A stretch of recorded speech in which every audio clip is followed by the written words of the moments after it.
nos dio calor y vida, a la que orgullosa encierra tanta riqueza escondida, a la que llena de gloria ostenta por galardones las páginas de la historia que a sus hijos dan menciones. Y la sangre de sus mártires estampada en su bandera va pregonando un mensaje cuando en los aires flamea, que cobija con sus pliegues esas tradiciones bellas que se guardan en el cofre, que forman sus cordilleras, que se guardan en el cofre, que guardan sus cordilleras.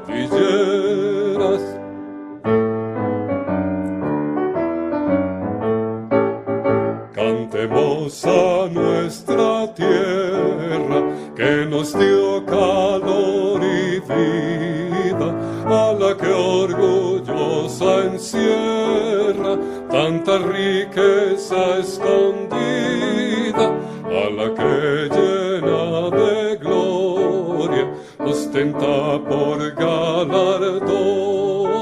las páginas de la historia que a sus hijos dan menciones. Muy buenos días, apreciados radioescuchas de esta su emisora artesana FM Estéreo. Les habla Juan Pablo Gómez Mendoza, psicólogo del equipo interdisciplinario de la Comisaría de Familia del municipio de Tenza. Reciban todos un saludo muy especial de parte de nuestro señor alcalde, el doctor José Luis Gómez Alfonso, hoy 24 de junio, día de San Juan, fecha en la que celebramos la fundación hispánica de nuestro municipio. Para este cumpleaños número 483 de nuestro querido Tenza, Boyacá, nos acompaña Marcela Fernández y nuestro historiador Julián Andrés Osman Mora, abogado de la Universidad Santo Tomás y candidato a magíster en Historia de la Universidad Pedagógica y Tecnológica de Colombia. Bienvenidos. Buenos días, Juan Pablo. Para mí es un honor poder compartir este espacio hoy con el historiador y genealogista de nuestro municipio. Sabemos que es un apasionado de la cultura y legado tenzano y por eso también se ha especializado en esta rama del saber que es la historia. Y qué mejor que hoy, el cumpleaños de nuestro municipio, podamos contar con su presencia. Muy buenos días para usted, Marcela, buenos días a Juan Pablo y muy buenos días en especial a todos los oyentes de este programa y de la emisora. Presento mi saludo personal, agradeciendo en primer lugar por la invitación que se me hace a participar en este programa y en segundo lugar pues enviando un saludo especial a todos los tenzanos en este día que podríamos llamar de la tenzanidad, un día que pues a pesar de que históricamente pueda representar inclusive alguna inconformidad o algún tema de oposición relacionado con el hecho de haber sido conquistados por los españoles, pues en realidad es un tema de mucho debate y muy interesante, no solamente para pensar en esa situación, pues sino para reconocernos también como parte de un proceso histórico y como resultado de esa mezcla cultural que en realidad pues es lo más valioso que se puede rescatar de esta conmemoración. Entonces, pues mi saludo especial para el municipio de Tenza y mi disposición permanente para seguirle sirviendo y seguir colaborando en todas estas iniciativas culturales que realcen los valores y la identidad de nuestro maravilloso pueblo. Empecemos nuestro programa con algunos datos interesantes. Tenenzuca o Tenazuca, según la tradición de algunas fuentes, hablan que esta palabra proviene de la lengua chibcha y que se traduce como tierra baja o detrás del boquerón. Hay que tener claro que nuestro territorio estaba habitado antes de la conquista. Era un poblado chibcha perteneciente del saque de Unza o Tunja, gobernado por caciques tributarios como Runi, Cora y Mutatá. Su fundación hispánica la hizo don Pedro Fernández de Valenzuela, quien acompañado por más de 40 hombres y bajo las órdenes de Gonzalo Jiménez de Quesada, bautizó este poblado aborigen con el nombre de Ciudad de San Juan. El 24 de junio de 1537, de paso hacia las minas de esmeraldas del cercano territorio del señor de Simindoco, es decir, el territorio que ahora conocemos como Somondoco. Aprovechamos hoy la presencia de Julián para que nos vaya ilustrando un poco mejor sobre estos acontecimientos. Julián, ¿cómo llegamos a tener información sobre estos hechos, estas fechas, de dónde venían estas personas? ¿Cómo fue ese proceso de la llegada de los españoles a nuestro territorio? Bueno, con respecto a la primera pregunta que plantea Juan Pablo sobre cómo llegamos a tener información sobre estos hechos y estas fechas, pues en realidad las fuentes de información no son muchas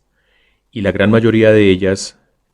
surgen de las crónicas o relatos que escribieron varios españoles tiempo después de haberse llevado a cabo estos hechos. Es decir, estas crónicas lo que hicieron fue recoger en libros, en escritos y en relatos algunos hechos de acuerdo a la mirada de cada uno de esos escritores. No podemos fiarnos con certeza del 100%, porque sabemos que cuando se escribe y cuando se relata algo, y en especial tiempo después de que han sucedido las cosas, pues seguramente muchos detalles, muchas situaciones no se recuerdan bien y pues pueden tener algún tipo de errores o de interpretaciones de tipo personal. Entonces, pues estas fuentes primarias están constituidas realmente por libros que escribieron los cronistas españoles, muchos de ellos sacerdotes que participaron en este tipo de hallazgos, de conquistas, de encuentros, de invasiones, digámoslo así también, de muchos de estos territorios. Entonces, con respecto a esa pregunta, las fuentes y las fechas pues principalmente salen de esos documentos, de esas crónicas o esos libros de relato y también de algunos manuscritos originales de esos tiempos cercanos a las fechas de hallazgo de los territorios chibchas por parte de los grupos de españoles, especialmente pues para nuestro caso particular de las conquistas y descubrimientos que hace Gonzalo Jiménez de Quesada, Gonzalo Suárez Rendón y su grupo pues de lugartenientes o sus huestes que se llamaban, es decir, el grupo de soldados y de personas que los acompañaban. Con respecto a la segunda parte de la pregunta que me plantea Juan Pablo sobre de dónde venían estas personas, bueno, pues sabemos que en su gran mayoría los digamos conquistadores que llegaron acá al territorio pues eran españoles, especialmente de las regiones o de las provincias españolas de Andalucía, de Castilla, algunos de Extremadura y otros aragoneses, según se ha podido pues constatar por los nombres y en los censos de viajes de esos españoles al territorio del nuevo reino de Granada, nuestro actual país, pues territorio que estaban en ese entonces explorando e invadiendo esos grandes grupos de militares y de exploradores y expedicionarios principalmente españoles. Sin embargo, se tienen también indicios de la llegada, inclusive un poco anterior a la de los españoles, de algunos grupos de alemanes, de expedicionarios que hacían parte de los grupos que llegaron con Nicolás de Federman, especialmente a los llanos orientales y a lo que actualmente es Venezuela. Seguramente algunos grupos de estos se desviaron o buscaron explorar otros territorios y entraron por el piedemonte llanero a todas estas regiones. Sin embargo, pues sobre ese tema particular no hay grandes investigaciones, es un tema aún virgen, digámoslo así, para hacer investigaciones más serias y más profundas, pero pues como tradición y como digamos resultado de algunos indicios que se tienen historiográficamente, se ha podido establecer, incluso por temas de tipo genético o fenotípico, es decir, por el aspecto, por las características físicas de algunos pobladores de nuestra región, que corresponden más a unos tipos humanos arios, es decir, de las regiones de Alemania y las regiones de esa parte de Europa, países vecinos, más que al fenotipo o al tipo físico del español. Recordemos que un buen número de los españoles que llegaron pues tenían un fuerte, digamos, origen genético moro, es decir, tenían, por la influencia que hubo en España durante varios siglos de los musulmanes árabes, tenían una mezcla también en su condición genética especial y no eran blancos, altos, rubios, ojiazules como se tiene, digamos, en la mente pensado que eran los españoles durante mucho tiempo. Tradicionalmente así se ha creído, sino que muchos de ellos incluso eran o conservaban rasgos que actualmente podemos ver todavía en nuestros habitantes, que son una estatura media, un color de piel no muy clara, ojos oscuros, no cabellos rubios, de pronto cabellos castaños, incluso negros, y muchos de ellos, por las pinturas que hay de la época, siglos XVI, siglo XVII, pues tenían rasgos marcadamente árabes, digámoslo así, por el tipo de fenotipo y de sus rasgos. Entonces el hecho de encontrar actualmente todavía grupos de habitantes de las zonas rurales muy blancos, muy rubios, de ojos muy claros, de estaturas altas, pues hace pensar que tuvieron, digamos, algún tipo de mestizaje o de mezcla genética con unas razas pues más cercanas al fenotipo alemán o ario que al español de ese entonces. Otro indicio también es que en muchos documentos antiguos se nombra, especialmente hacia la zona alta de Tenza, lo que actualmente es la vereda de Barzal y parte de Aposentos, la parte alta, límite con Pachavita, en donde la gente tiene unas características en su fenotipo y en su aspecto genético diferentes a las de otros grupos. En aquellas regiones de Pachavita, que antiguamente era territorio también de Tenza, pues se habla en los documentos de personas con un presunto apellido alemán, es decir, Juan Alemán, Miguel Alemán, Felipe Alemán, pero muy seguramente no era su apellido, sino era de pronto una asociación toponímica, es decir, una asociación que se hacía entre la persona y el lugar de su origen o de su ascendencia, que podía ser Alemania. Entonces, pues son indicios que nos permiten de pronto contemplar hipótesis sobre la posibilidad de que hubiesen llegado tanto españoles como alemanes en los tiempos de conquista de este territorio. Don Juan de Castellanos fue un sacerdote español que vivió y murió en Tuna. En la época colonial, hacia finales del siglo XVI, como cronista de Indias, nos ha dejado unos relatos muy detallados de la historia del reino de la Nueva Granada. En sus crónicas cuenta las dificultades de su viaje hasta la llegada al altiplano cundiboyacense. Una de sus crónicas nos narra: después de juntarse en la ribera, necesidad urgente los exhorta a correr por el agua la carrera que deseaban todos ser más corta, por dar al general que los espera esta nueva que tanto les importa, y no hacen parada ni demora hasta llegar al pueblo de la Tora. Y vistos los bohíos y ramadas, se pusieron al modo de salvajes, vistiéndose de mantas coloradas, cubiertas las cabezas con plumajes, con voces altas y regocijadas, hacen ostentación de nuevos trajes, diciendo: tierra buena, tierra que pone fin a nuestra pena, tierra de oro, tierra abastecida, tierra para hacer perpetua casa, tierra con abundancia de comida, tierra con grandes pueblos, tierra rasa, tierra donde se ve gente vestida. Nada mejor que amenizar el programa de hoy con música de nuestro querido Efraín Medina Mora, tenzano de nacimiento, compositor del himno de Tenza que escuchamos al iniciar el programa. A continuación escucharemos una guabina en la voz de Gladys Suárez, El Paraíso.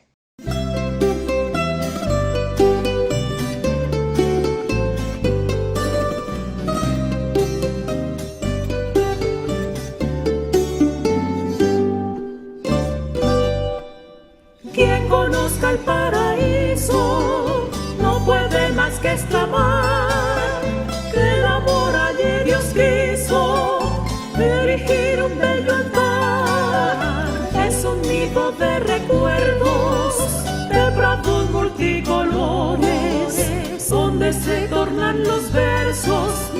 murmullos arrulladores, donde se tornan los versos, murmullos arrulladores. Allí al clarear del día, y cuando el ave trinaba,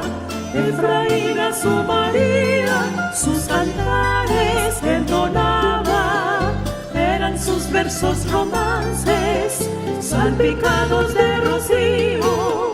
que cual puntas de diamantes tallonaban su amorío,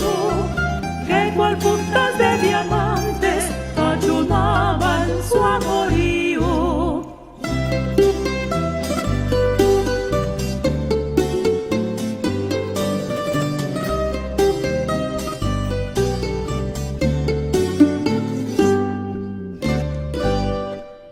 Como una cinta de plata, de pureza cristalina, descuelga de la montaña una fuente cantarina. En la orilla de esa fuente, bajo la fronda de un árbol, una iluminadamente hizo versos para el mármol. Una iluminadamente hizo versos para el mármol. Allí al clarear del día, y cuando el ave trinaba, Efraín a su María sus cantares entonaba. Eran sus versos romances, salpicados de rocío, que cual puntas de diamantes tallonaban su amorío, que cual puntas de diamantes tallonaban su amorío. El pueblo chibcha, que habitaba lo que hoy conocemos como el altiplano cundiboyacense, tenía una organización social, política y religiosa antes de la llegada de los españoles. Sería muy bueno que nos comentara un poco cómo funcionaba la sociedad chibcha en esta región. Con relación al planteamiento que nos hace Marcela sobre la cultura chibcha muisca, es necesario también aclarar que las actuales investigaciones muy serias en materia histórica, antropológica y arqueológica y estudios pues recientes de algunos investigadores nacionales y extranjeros pues nos indican que gran parte, digamos, de esa organización chibcha y muisca que existía en el territorio pues de pronto ha sido mal interpretada durante varios siglos para nosotros. Es importante tener en cuenta que en el estudio científico de las ciencias sociales, en especial de la historia como disciplina de estudio, pues en nuestro país y en otros países se ha tendido a repetir algunos mitos historiográficos relacionados con el origen de nuestras culturas, con las formas de ejercer los gobiernos, y parte de ello está representado también en algunos errores que se han repetido durante más de un siglo sobre la organización de los chibchas. Para empezar y para no alargar el tema, no soy muy experto en esta época en particular, porque las investigaciones o estudios que yo he hecho no se han basado en esa época, sino en tiempo posterior, pero sí he podido tener acceso a bastante información relacionada. Es importante tener en cuenta que ese imaginario que tenemos nosotros sobre la existencia de un cacique o rey principal en Tunja y en Bogotá, de caciques menores en las provincias o en los territorios pequeños o poblados como el de nosotros, en esa, jerarquía social o pirámide social que estamos acostumbrados a llamar, pues no siempre ha sido así, ni es muy correcta la forma en que la hemos pensado. Me explico. Especialmente con el caso de los caciques, estamos acostumbrados a hablar de que había un señor principal en Unza o Tunja que se llamaba el Saque, y otro señor muy principal o un cacique muy importante en Bacatá, actualmente Bogotá, que se llamaba el Zipa. Esa imagen, corresponde más a una idea que tenían los europeos de tratar de asimilar cómo funcionaba el modelo político y social en Europa en esa época y hacerlo de la misma manera aquí en los territorios de América. Es decir, esa idea de un rey principal con mucho poder que tenía unos vasallos o unos sirvientes y una nobleza a su servicio y con la cual se relacionaba de una u otra forma, corresponde más a un modelo feudal o a un modelo medieval con respecto a los reyes y a cómo funcionaba la política en Europa, pero al parecer no está muy cercano o no es muy correcto pensar que aquí en América los grupos originarios o los grupos indígenas pues tenían la misma organización. Se ha podido establecer en algunos estudios que sí había una distribución social, digamos, unas castas, unos grupos que tenían seguramente más privilegios, más poder o unas condiciones especiales, pero no funcionaba estrictamente así como en el sistema feudal que estamos acostumbrados a tratar, que había un cacique menor que daba unos tributos a un cacique intermedio y que ese cacique intermedio a su vez le daba los tributos a un rey o cacique que mandaba sobre todo el pueblo de Tunja o todo el pueblo de Bogotá. Eso ha sido de pronto una interpretación a la ligera o una interpretación más bien resultado de la visión o de la idea que tenían los europeos de organización y no en realidad de cómo funcionaba entre nosotros. Por ejemplo, cosas curiosas es que se ha logrado llegar a conclusiones como que los caciques no tenían en sí tanto poder, digámoslo, político como tal, como gobernantes, sino que eran unas autoridades, pero unas autoridades que buscaban, por ejemplo, la organización de las ofrendas y la organización de festejos populares y de los mercados. Entonces, más que un poder político, era un poder en parte religioso y en parte económico.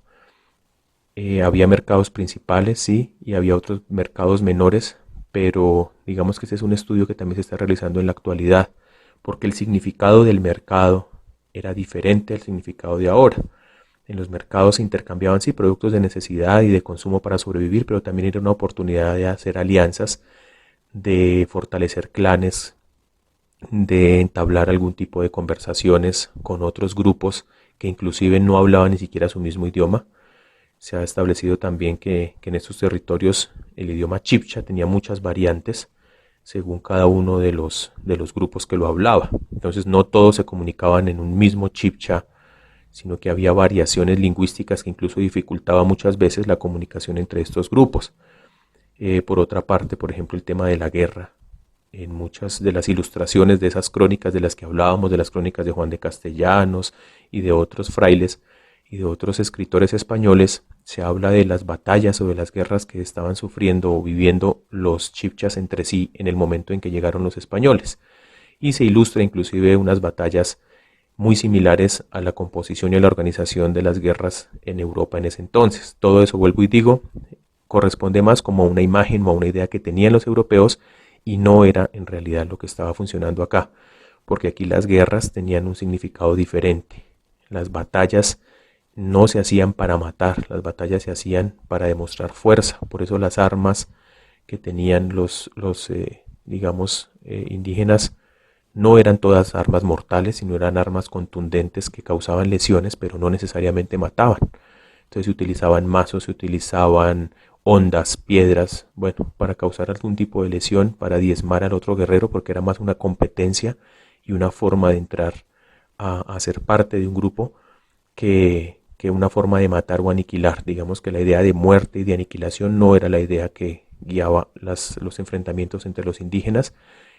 Obviamente eso es diferente a la interpretación que dan los españoles y que daban los europeos en ese entonces a la guerra. Entonces esas cosas hay que analizarlas muy bien porque digamos que esa distribución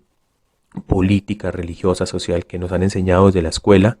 hay que irla replanteando porque la historia es una ciencia social y ha cambiado también sus modelos de análisis y ha cambiado también la forma en que se debe enseñar y en que se debe interpretar. No es una cosa fija,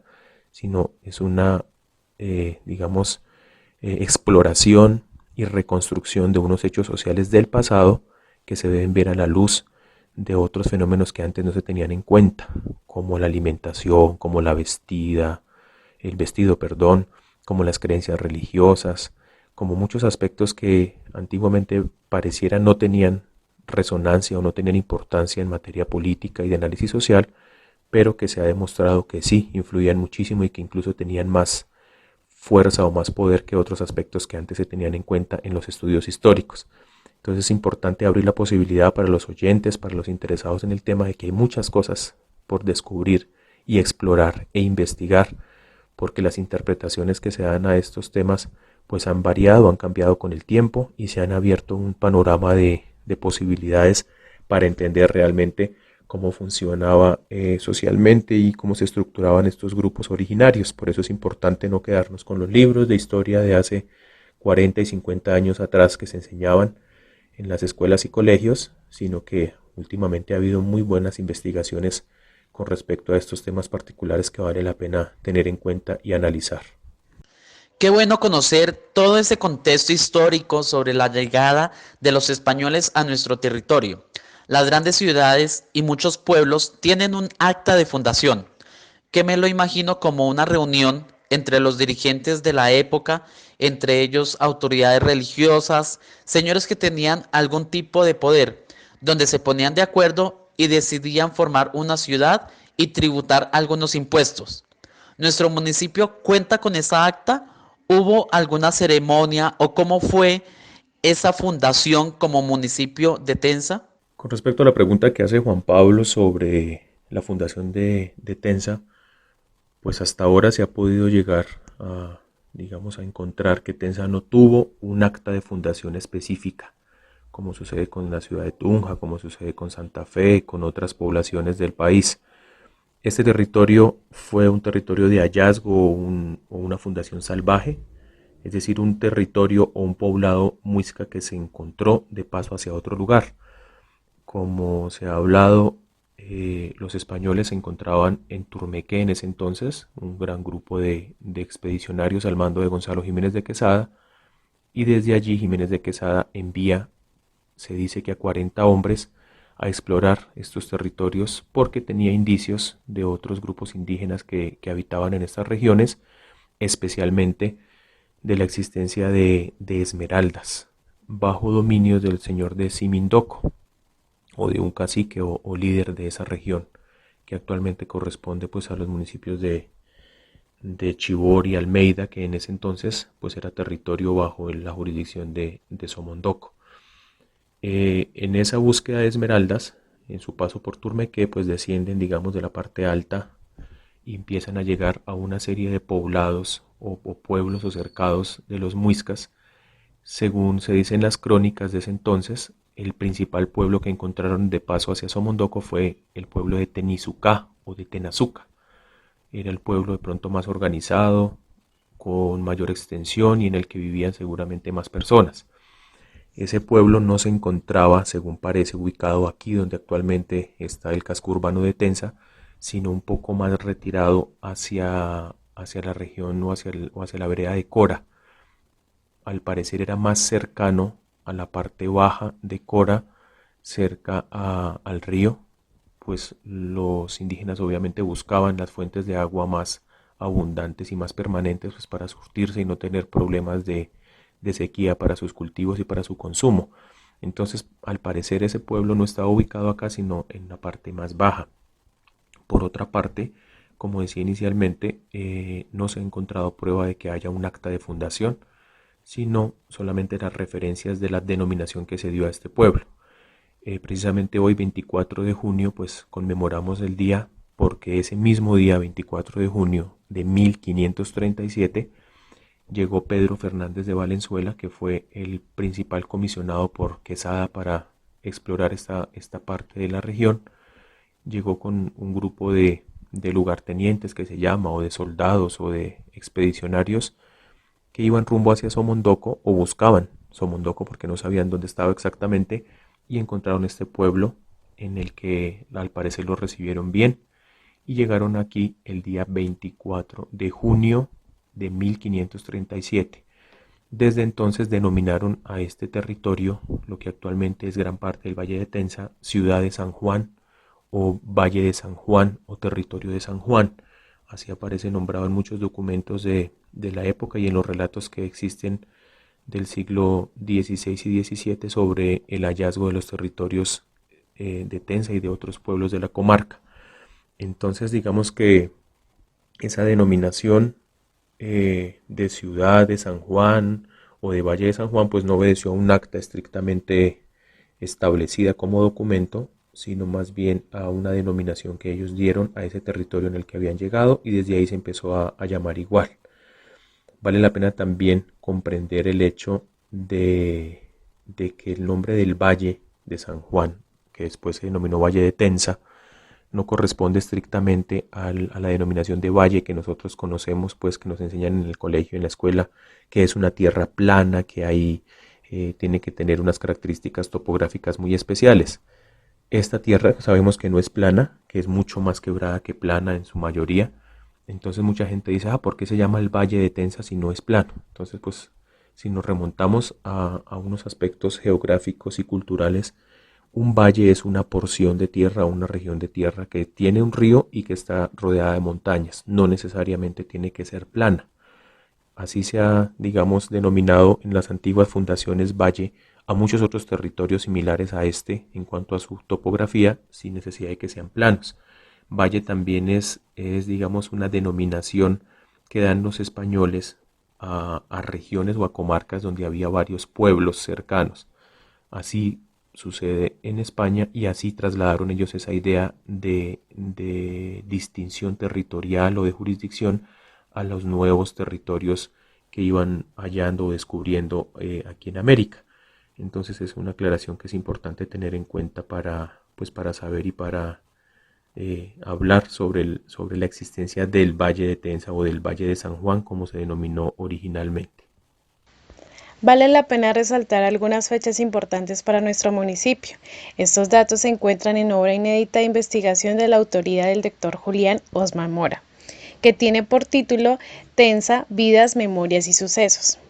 Iniciemos porque el 24 de junio de 1537 fue la fundación hispánica sobre el cercado Chipcha de Tenisucá. En 1540 se otorga a don Cristóbal Roa la encomienda de Tenza. Para 1571 se establece la Casa Dominicana para la evangelización de los indígenas. En 1600 se ordena la reconstrucción de la capilla doctrinera. En 1778 el virrey Manuel Antonio Flores expide el decreto de erección de la parroquia de Tenza. Finalmente, para 1781, Tenza adhiere a la causa la insurrección comunera. Pero para 1810, el 6 de septiembre, la Junta Suprema de Gobierno de Santa Fe le otorga a Tenza el título de Villa Republicana. Durante la época de la conquista y colonización de las Américas, se creó una institución que tuvo gran importancia en la organización social y política de la época. Esta era la conocida encomienda. El cargo de encomendero se alcanzaba cuando se era fiel y se lograban algunos propósitos de la corona española. Pero como también lo han ilustrado a lo largo de este programa, existía una organización indígena que funcionaba. Julián, ¿cómo funcionaba esa institución de la encomienda? ¿Qué conflictos se suscitaron entre estos dos liderazgos? ¿Qué encomenderos tuvieron un papel relevante durante la colonia? Su merced de pronto me disculpa si hago varias preguntas a la vez, lo hago por la premura del tiempo, pero sé que nos puede condensar esta información que es muy importante para comprender un poco más de nuestra historia y de nuestro pueblo. Pues sí, sobre el tema de la encomienda es importante pues recordar que era una institución que crearon los españoles principalmente para poner a producir la tierra, para administrar a un grupo de personas y a un territorio que tenían pues la obligación de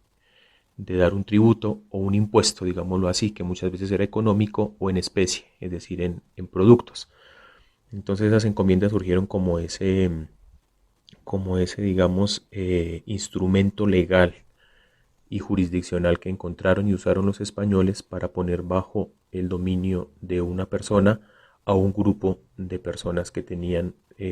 la obligación, digámoslo así, de tributar o de pagar un impuesto por el hecho de vivir en ese territorio, que de hecho pues es una de las muestras claras de la invasión, porque prácticamente era que una autoridad española invadía un territorio, lo ponía a producir y las personas que eran sus antiguos habitantes o sus propietarios originales pues quedaron sometidos a la obligación de trabajar sus propias tierras, pero de pagar un tributo por ese pago. Entonces pues aquí digamos que entra en juego y en análisis la existencia de autoridades propiamente dichas. Como lo dije al inicio de esta entrevista o de este conversatorio, pues los indígenas tenían sus propias autoridades, señores o caciques, como aparecen denominados en los documentos españoles, y aquí se habla de la existencia de caciques muy antiguos como Tenazuca, como el cacique Runi, como el cacique Cora, Mutatá, caciques Combaqueneque, Chitaragua, son nombres que aparecen citados en documentos españoles de la época y que hablan de, pues, de algunos líderes o personas que tenían una jerarquía pues especial dentro de los grupos originarios o indígenas. Eh, digamos que durante mucho tiempo esa figura del cacique sirvió más como, ya en la época de la colonia, como un mediador entre los españoles, las autoridades españolas y los grupos sociales. Entonces esa figura pues no hay que desconocerla, digamos, que es una figura de poder, de autoridad que pues está en discusión sobre sus alcances, sobre en realidad el mando que tenía y sobre qué aspectos principalmente tenía autoridad dentro de sus grupos. Con respecto ya propiamente dicho de las autoridades españolas, que es lo que se me pregunta, o de la encomienda y los encomenderos, pues es importante resaltar la existencia de una encomienda muy antigua, que es la encomienda de Tenizuca o de Tenazuca, o de Tenza, ya después denominada por los españoles en algunos documentos, que después de la llegada de Pedro Fernández de Valenzuela y de esos primeros eh, conquistadores o ese primer hallazgo o ese primer contacto que hubo con españoles, pues digamos que esa encomienda pasó a otras manos y se le asignaron algunas autoridades especiales. Una de esas autoridades que tuvo gobierno sobre la encomienda de Tenza, que era no solamente lo que implica hoy nuestro territorio, sino un territorio mucho más grande, inclusive que incluía territorios como Tibaná, parte de lo que hoy es la provincia de Lengupá, parte de la provincia de Neira y de Oriente, entonces era un territorio bastante extenso. Esa encomienda se le concedió a Gonzalo Suárez Rendón, el capitán español que fundó también la ciudad de Tunja. Él la tuvo durante unos años porque fue como un premio, digámoslo así, que le otorgó Jiménez de Quesada por sus servicios digamos, en toda la conquista y toda esa etapa de hallazgo de nuevos territorios para la corona española. Además de ese conquistador o además de ese encomendero, tuvo la encomienda de Tenza también como premio Cristóbal de Roa, y es importante tener en cuenta que el origen del apellido Roa en el país pues está dado por este caballero que llegó con los expedicionarios y asentó, digamos, que sus dominios un tiempo en Tunja y otro tiempo hasta su muerte aquí, particularmente en Tenza. De él hace referencia en la obra El Carnero Juan Rodríguez Freile y lo nombra como uno de los encomenderos de Tenza para esos primeros tiempos de la época de la conquista. Ese señor Cristóbal de Roa vive acá, tiene sus hijos acá, muchos hijos naturales, otros hijos dentro de matrimonio, y de esa manera empieza a dispersar el apellido Roa en toda esta región, y de aquí pues parte, digamos, ese linaje genético para otras regiones del país. Esa encomienda de Garagoa incluía el pueblo de Tenza, como ya lo dije, incluía el pueblo de Guateque, Suta, Garagoa, Teguas, Somondoco, parte de lo que es el Zunuba, es decir, donde hoy se asienta Guayatá y esa región intermedia, y parte de los territorios limítrofes con la actual provincia de Márquez, es decir, territorios como Tibaná, Genesano. Entonces era una bastante grande extensión, con un dominio seguramente productivo pues muy fuerte. Entonces era una encomienda bastante deseada o bastante productiva en ese entonces. Y por eso pues se encuentran muchos pleitos legales, jurídicos entre Cristóbal de Roa y entre sus herederos con muchos indígenas por el tema de la explotación pues de esta encomienda. Otros encomenderos de Tenza importantes o que tuvieron renombre no solamente aquí sino en el nuevo reino de Granada fueron el capitán Juan de Pineda, que era de Sevilla. Él llegó con las huestes de Benalcázar. También estuvo don Bartolomé Camacho Zambrana, estuvo el capitán Juan de Zárate Chacón, que fue uno de los personajes ilustres pobladores de la ciudad de Tunja también en sus primeras décadas, y tuvo una importante casa con su escudo de armas en la ciudad de Tunja. Y otros, digamos, encomenderos también que prestaron, digamos, su labor de autoridad y y de administradores de los territorios en esta época. Sin embargo, la investigación colonial sobre el Valle de Tenza, a pesar de que hay unos interesantes estudios como los del magíster Jaime Leguizamón Merchán, que es una persona muy docta, digamos, en todo el tema de investigaciones del uso de la tierra y de la tenencia y la propiedad de la tierra en el periodo colonial, pues hacen falta también nuevas investigaciones al respecto. Es muy valioso ese trabajo que él desarrolló porque pues obviamente tiene que tener acceso a fuentes primarias, a documentos de la época que no son fáciles de descifrar porque hay que saber de paleografía, es decir, de traducir de alguna manera de una forma escrituraria antigua a una forma moderna y hacer una interpretación lógica de esos contenidos, que es un trabajo muy dispendioso, pero pues él desarrolló un trabajo muy interesante sobre la tierra en el Valle de Tenza en el periodo colonial y en los albores del periodo republicano, que vale la pena conocer y leer a profundidad para comprender cómo fue esas instituciones y cómo fue el uso y tenencia de la tierra en esa época. Sobre este tema particular de la colonia, para complementar un poquito, también es importante tener en cuenta que el territorio de Tenza y particularmente este pueblo, pues fue denominado pueblo matriz, es decir, de aquí como pueblo más antiguo de toda la comarca, de toda la región, de aquí partieron muchas iniciativas, inclusive de fundación de otros nuevos pueblos de la región. Por ejemplo, Pachavita y La Capilla se desmembraron originalmente del territorio de Tenza porque pues tenían, digamos, cierta distancia de la parroquia y unos terrenos que cumplían con los requisitos de estar habitados, de ser productivos y de poder establecer en ellos sus propias parroquias. Entonces, grupos de personas que habitaban estos lugares se pusieron de acuerdo y pidieron ante las autoridades españolas, tanto políticas y civiles como religiosas, la desmembración, que se llamaba así, de un territorio, de una parcialidad, para fundar una nueva parroquia, cumpliendo con unos requisitos especiales. De la misma manera sucedió con parte del territorio de Sutatenza, que hacía parte de Tenza, que se estableció, digamos, como el último resguardo principal de los indígenas en toda la región. Cuando los pueblos de españoles o los pueblos de blancos, como se denominaban, fueron volviéndose más numerosos, fueron creciendo como pueblo, digamos, español, cada vez más fueron diezmados los indígenas porque habían sido sometidos durante mucho tiempo a trabajos forzados, especialmente en la producción agrícola y en los trapiches de caña, que fue el principal, digamos, producto de la región, producción y comercio de miel de caña, tanto en la época colonial como en la época republicana. Digamos que la economía en gran parte giraba en torno al comercio,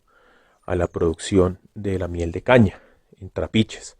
Originalmente esos trapiches eran movidos por indígenas, por nativos, pues chibchas acá del territorio, porque no se tenían animales de carga o animales de fuerza de tiro. Entonces esos trabajos tan forzados fueron diezmando a la población indígena, además de algunas enfermedades, y eso hizo que fuera necesario ir extinguiendo, es decir,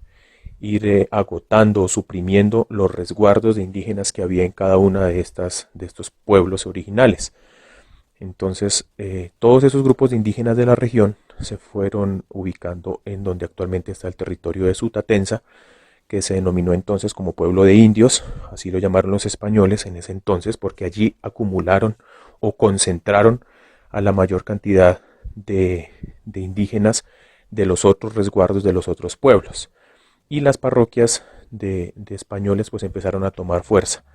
Para nuestro caso particular, Tenza se consideró como una de las principales parroquias de toda esta región.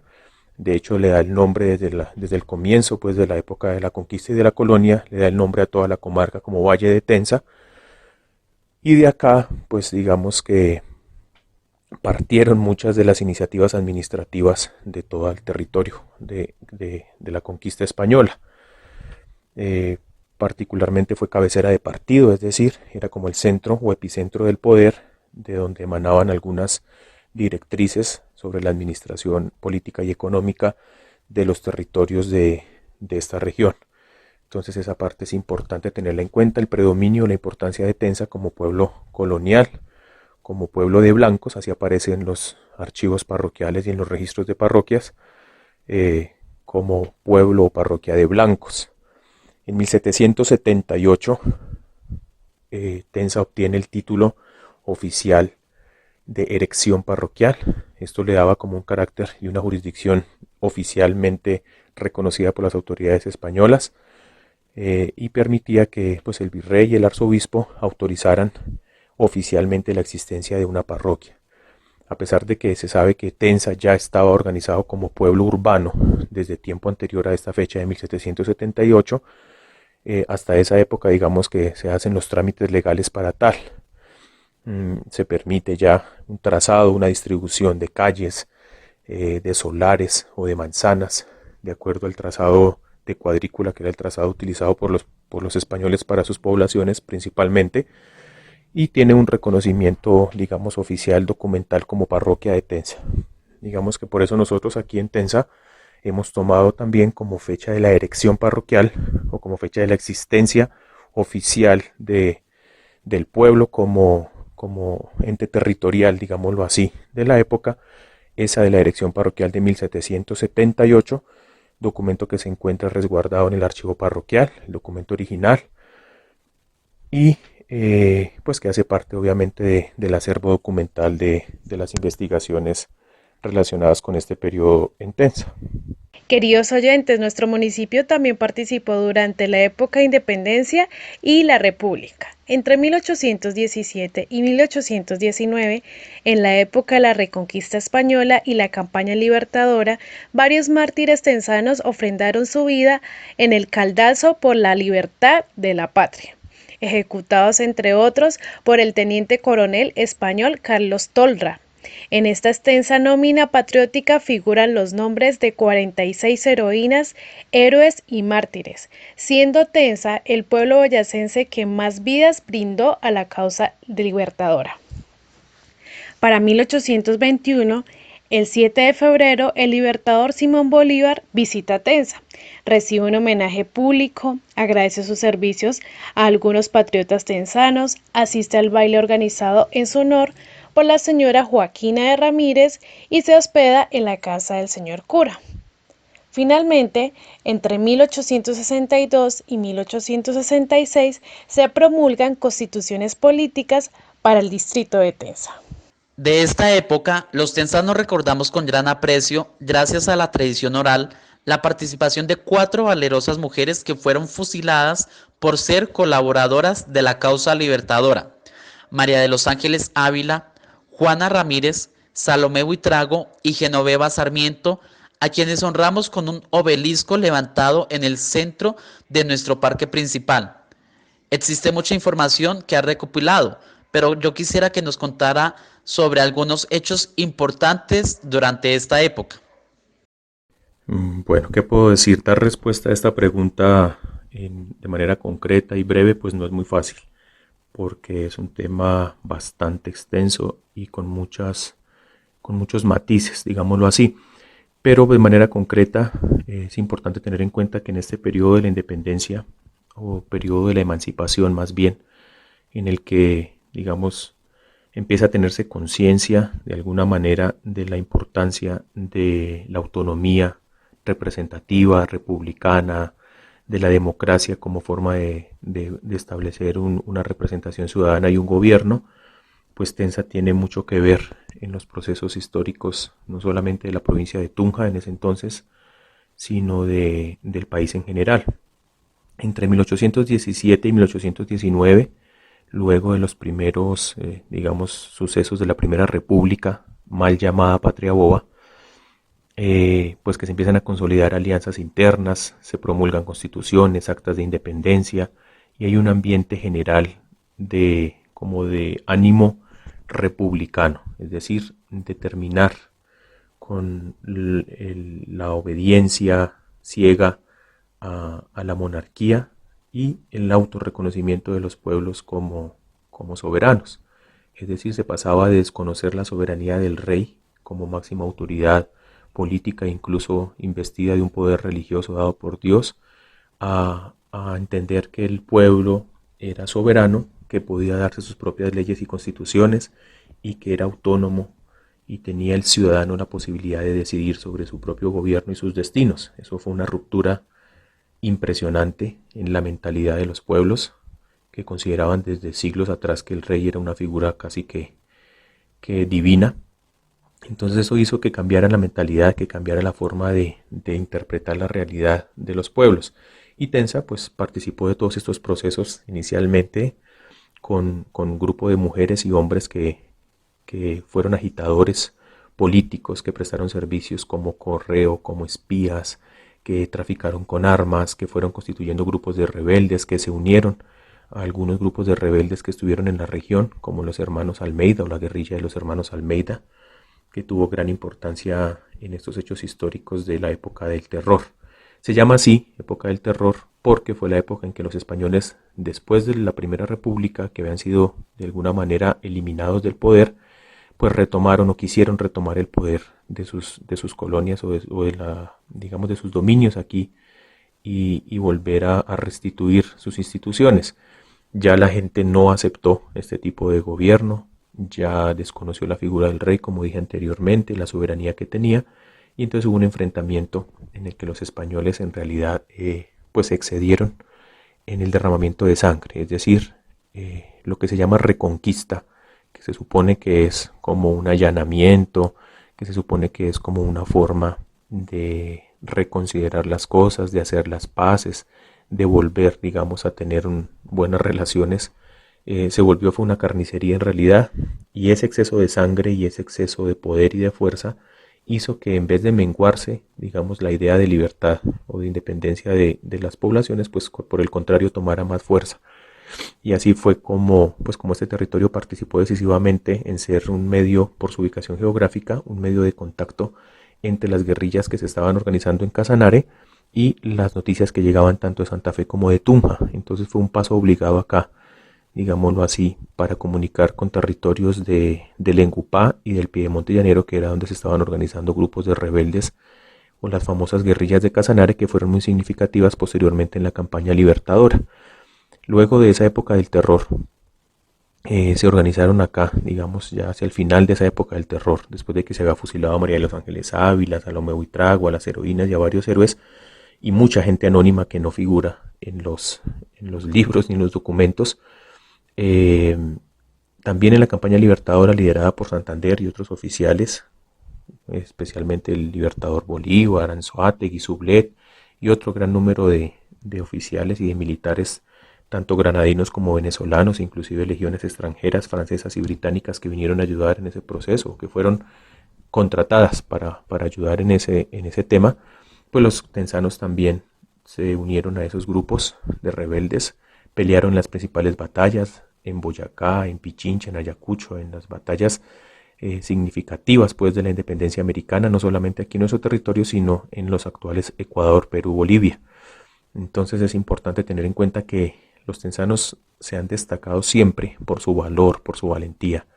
por no dejar pasar las cosas así como así, sino por vincularse desde sus posiciones de poder, desde sus posiciones personales, desde sus actividades comerciales, pues con el progreso o con las ideas, digámoslo así, que están en la vanguardia en los determinados momentos históricos particulares. Y de la misma manera pues sucedió en la época de la independencia, pues que es un tema en realidad muy extenso, como le dije originalmente, y que valdría la pena analizar en otro espacio exclusivamente dedicado a eso. Escuchemos a continuación un joropo llamado El Campesino, de la autoría de Efraín Medina Mora, interpretado por los hermanos Martínez.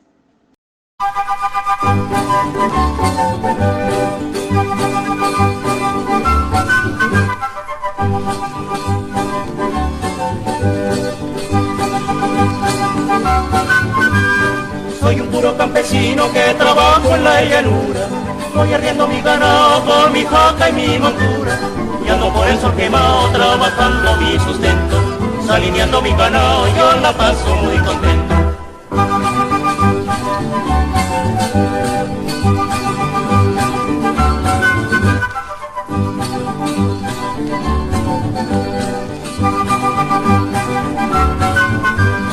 Soy un puro campesino que trabajo en la llanura, voy arriendo mi ganado con mi jaca y mi montura, y ando por el sol quemado trabajando mi sustento, salineando mi ganado yo la paso muy contento.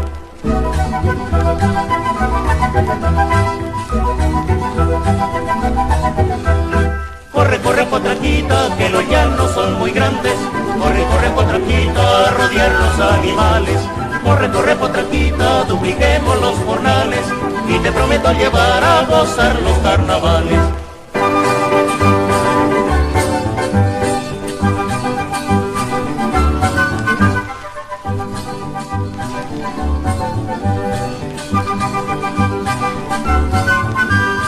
A mi jaquita querida, la que devora los vientos, yo la cojo por la vida y le amarro los cabestros. Arre mi jaquita noble, yo le grito en un instante, y se arranca por las pampas desafiando el sol radiante.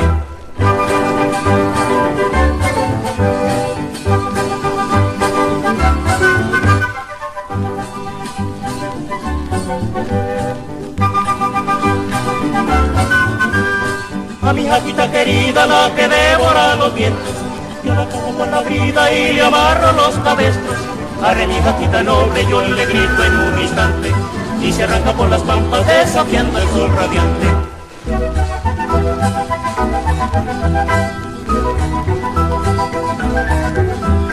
Corre, corre potranquita, que los llanos son muy grandes, corre, corre potranquita, a rodear los animales. Corre, corre potranquita, dupliquemos los jornales, y te prometo llevar a gozar los carnavales.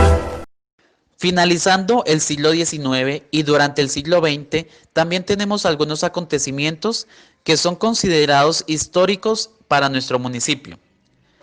En 1888 se construye el Hospital Antiguo. 1897 se contrata con la firma Marchand y Sandoz la fundición y transporte de 4 campanas suizas para el templo del municipio de Tenza. En 1906 se demuele la antigua capilla colonial y se inicia la construcción del nuevo templo parroquial. La primera piedra del templo se puso en 1908 con la bendición del obispo Eduardo Maldonado Calvo. En 1917, Tenza celebra con honores el primer centenario del sacrificio de Policarpa Salabarrieta y de los mártires y heroínas de Tenza. En 1956, el presidente general Gustavo Rojas Pinilla inaugura el nuevo Hospital de San Vicente de Paúl, obra impulsada por el párroco José Gabriel Carvajal García. 1967 se conmemora el sesquicentenario del sacrificio de los mártires de Tenza. El padre Antonio María Latorre organiza tales festejos. En 1980, el presidente Julio César Turbay inaugura el lujoso Hotel Turístico de Tenza, obra modelo en el departamento, impulsada por los tenzanos doctores Ernesto Roa Gómez y Humberto Ávila Mora.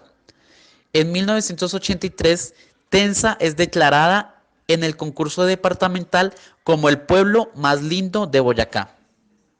Los tenzanos que brillaron en el panorama nacional e internacional: médicos, sacerdotes, jurisconsultos, militares, ingenieros y patriarcas de diversas familias que supieron dejar en alto el nombre de su histórica tierra natal. Nombres como los doctores Manuel Joaquín Ramírez y Roa, Ramón Gómez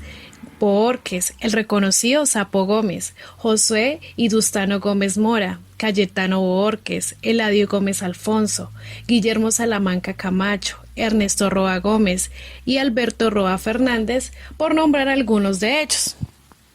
Los eminentes clérigos Salvador López Garrido, Jacinto Ávila Bohórquez, Flavio Salustiano Gómez Riaño, Neptalí Gabriel Gómez Medina, Miguel Antonio Medina y Medina, Pedro León Gómez Bohórquez, Juan Francisco Mora Bohórquez, Hugo Hernández Mora y Alberto Parra Mora, entre otros muchos, los generales Agapito Sarmiento Martín y Antonio Roa Díaz, los ingenieros Aurelio Vargas Salazar y Humberto Ávila Mora, ilustres personajes a quienes debemos gratitud perenne por su abnegado servicio a esta tierra hermosa.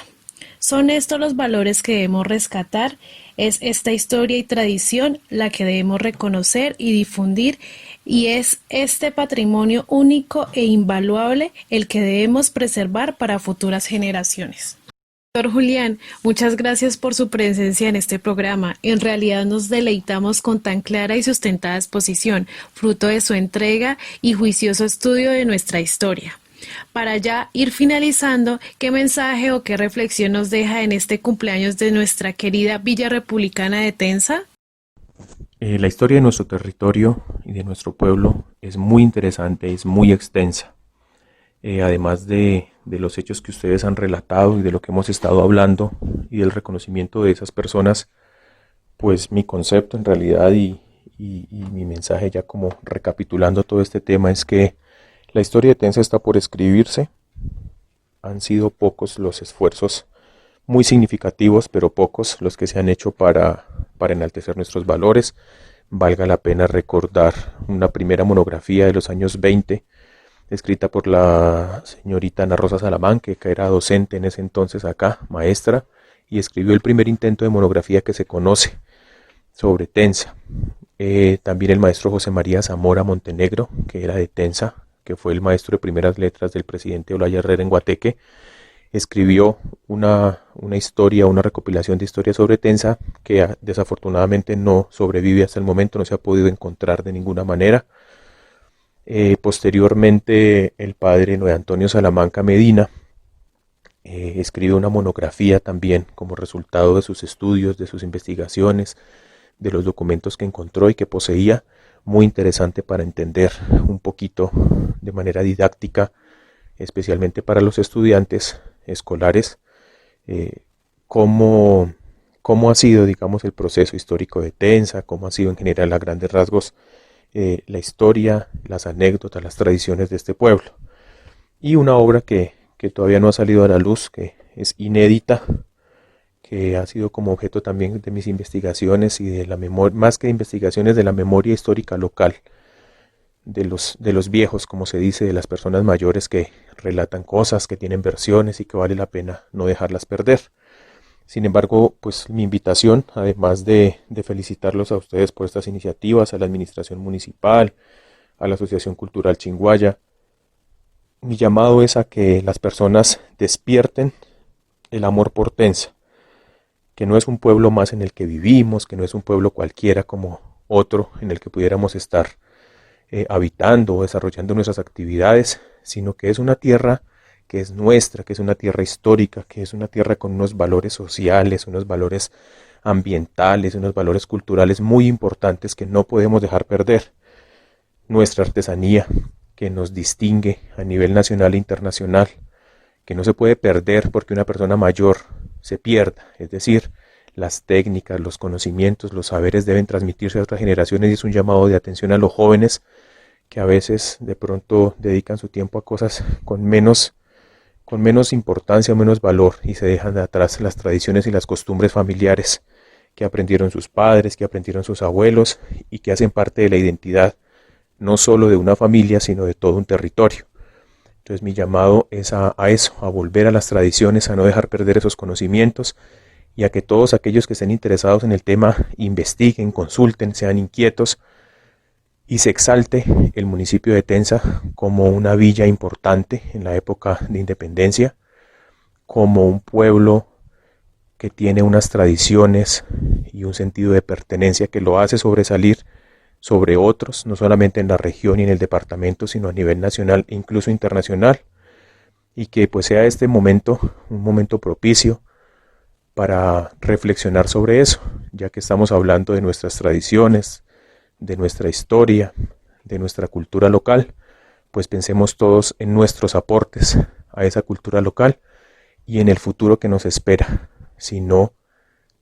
recapacitamos y no valoramos lo que tenemos actualmente.